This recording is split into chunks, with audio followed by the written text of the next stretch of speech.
What I wanted to talk about is this idea that sex on film is bad and is unnecessary and should be skipped through or avoided.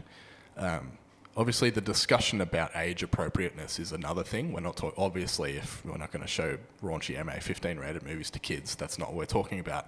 But what I want to talk about is this idea that there is being open to the idea that on film and in television and on our screens, there are depictions of good sex and depictions of bad sex, and there are depictions of sex that are self-aware enough to know which is which. Yeah.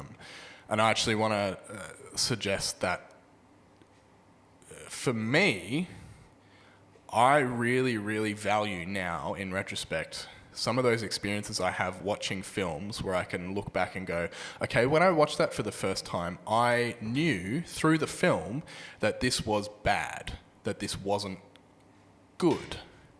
And vice versa, there are experiences of watching films that had not even necessarily sex scenes, but just scenes of intimacy that were, okay, this is being depicted as good and healthy. Yep. Yeah. So do you have any thoughts on this? My gosh, Bridgerton. Who doesn't love Bridgerton? I mean, it is beautiful. And I think it's couched in this is fairly healthy sexual imagery. I can't think of any aggro. There might have been one gropey aggro scene I can remember by two of the leads in a garden setting, but it was passion and it was consensual. But that is just two people loving each other when you see those main characters. And you get some nice side body shots and it's, lifting up the pretty frock and you see her lovely leg and her stocking and bit of boob and his hot muscles, and they're just totally into each other and loving each other passionately. And they had sex before they got married and they ended up married. Many of you know the story.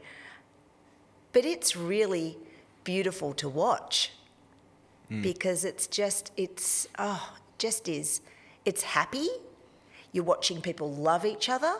They're not fighting with each other. It's tender.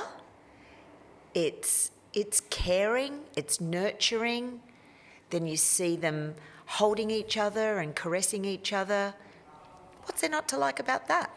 I'll have to, I confess I have not seen any Bridgerton. I will say though, part of the reason is every time I finish a film on Netflix and then as soon as the credits start rolling, it adds for fucking Bridgerton again. I'm like, dude, just let me... It's a sign, Give me like 2 seconds of credits before you even start throwing the next thing in my face. But maybe I'll have to give it a watch. You need to. I know okay. my partner watches so there's it, that beautiful happiness of what I would describe Bridgerton as being, but compared to Game of Thrones. I was going to bring that up as well. And that scene that we discussed. Yeah, so this might be... People that know me know that I'm a big Game of Thrones fan. I actually really like the show and came to the show as a book fan as well. And I think the books and the show is a really interesting case study in exactly what we're talking about on-screen depictions of intimacy and sexuality. And I think... In contrast to the books, and people might get annoyed at me for saying this, but I do think that elements of Game of Thrones, particularly in some of the earlier seasons, are bad depictions of sexuality for a few reasons. But what I also want to say is that doesn't mean that we shouldn't watch it. Obviously, person to person, it's down to your own discretion. But I think knowing that you are watching a bad depiction of sexuality and why it is bad, I think has value, almost in like watching someone make a mistake and going, great, I won't make that mistake myself. But I do think there are elements in that show. I think it was around season 2, there was a term that was coined by some publication to describe some of those scenes, which were, on HBO you can get away with showing anything, which is part of why creatives go to HBO because they're given complete freedom, which is great. But this idea, I think they called it sexposition, as in exposition, but with sex. And what they're describing, are scenes of exposition, of important information dump, but to keep your attention during the scene that is perceived by whoever makes these decisions to be quote unquote boring. To keep your attention, you just throw a pair of tits in there. Yeah. And there are a good number of these scenes in those earlier seasons, in particular. And to me, I don't know. It's like I said. I think those quote unquote bad depictions of sexuality. I think knowing that they are bad depictions of sexuality, I think is really important. And what I feel really strongly about is not being passive about what you watch and what you take in, because we live in a culture of information. Like, we're in the golden age of information, where you have access to everything all the time. And it's super easy just to become like a sponge that just sucks everything up and takes it on. But I think with something like Game of Thrones, which is also like a cultural phenomenon, like one of the biggest shows ever, I want to say, as opposed to what I have heard from other Christian organisations and other, Christian communities, just don't watch that show, it's bad for you. No, watch it. And obviously there's another discussion to be had about, if something's causing you to sin or causing others to stumble, and that's not to be taken lightly. But if you discern that you're able to watch it objectively and be a little bit discerning about what it is you're watching and how it's affecting you, I actually think it's important for us to encounter things that are different and challenging, and therefore you can watch it and go, oh, this is making me a bit uncomfortable. Why is it making me uncomfortable? What about it is making me uncomfortable? And just because I see Tyrion doing a monologue to whoever the other character was off camera, but you see him delivering the monologue. But in the background, there's a bedroom orgy going on with all the girls with their boobs and body parts everywhere. But it's all about unloading the information about what Tyrion has to say, right? Yes. But then I think to myself, just because I'm watching that bit, I have to hear what Tyrion's saying because he's stitching the story together. Doesn't make me want to go and have an orgy on a king-size bed with 10 other girls with big tits. And I'm going to be really honest here, watching Game of Thrones and wrestling with how it made me feel, because I saw Game of Thrones, I think first I was 16, a pretty formative age in terms of, a teenage guy coming to terms with their sexuality. I got more of an education about sexuality from Game of Thrones than I did from church, which isn't hard because I didn't really get anything from church. That's not to say Game of Thrones is really good at teaching sexuality, because it's not. No. It's more that, if you're not going to get it from church, you're going to get it from somewhere. Game of Thrones has given us a spectrum, hasn't it? A very broad spectrum. And to be clear, I think that the elements of Game of Thrones that are, I think, genuinely problematic are to do with misuse of power and some of those more aggressive, violent scenes, which are handled really well in the source, in the novels. They're treated really well as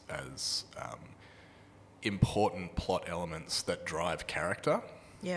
As opposed to some of those scenes in the show, particularly where they change character motivation and things like that, become really problematic.